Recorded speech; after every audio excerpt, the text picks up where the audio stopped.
importante pra você.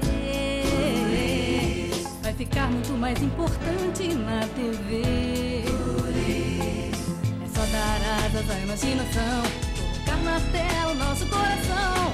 O impossível ser possível na televisão.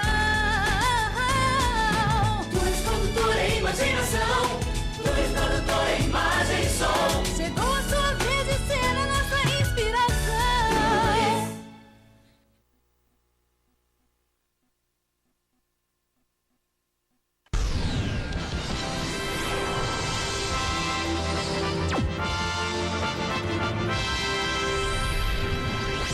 Thaisa Pires está de volta com as notícias da Câmara. Thaisa.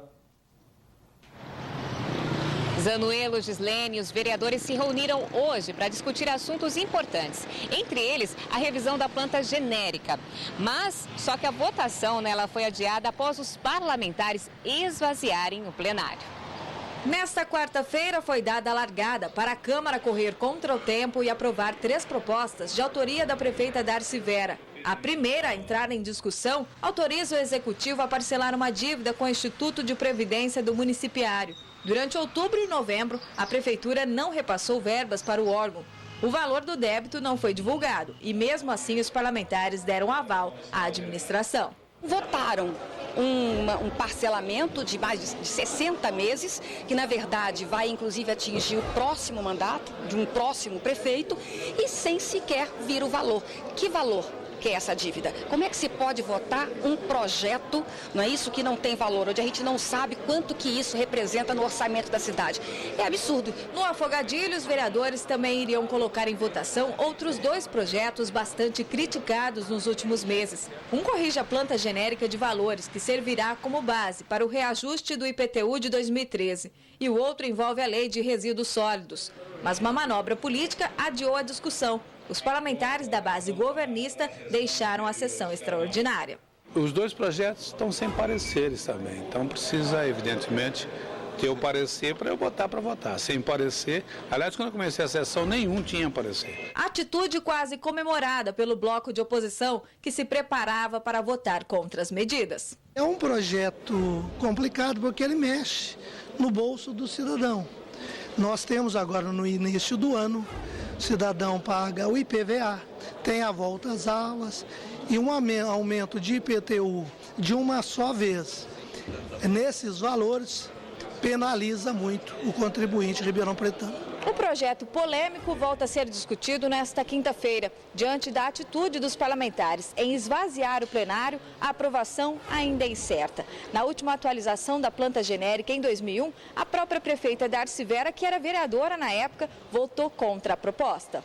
No mesmo ano em que Darcy foi a parlamentar mais votada da cidade, o reajuste no IPTU chegava a 950%. Mas uma liminar da Justiça limitou o aumento em 150%. O mesmo teto foi colocado no texto de atualização da planta enviado à Câmara na semana passada. Foi um boicote à população que esteve aqui presente.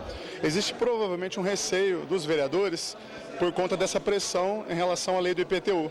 Então a gente percebeu claramente que foi uma estratégia política dos vereadores para poder esvaziar a sessão. Poderia ser feito com um debate maior, talvez paulatinamente e com mais transparência. Não há transparência na apresentação desses projetos e muito menos na postura da Câmara de Vereadores, que fez manobras. Na verdade, quem está perdendo mais uma vez é a população, é a democracia. O Legislativo tem que amadurecer e não pode mais dar esse tipo de demonstração. A Associação Comercial e Industrial e a Associação de Engenharia, Arquitetura e Agronomia de Ribeirão Preto também se posicionaram contra a aprovação desses projetos e criticam a falta de planejamento do município.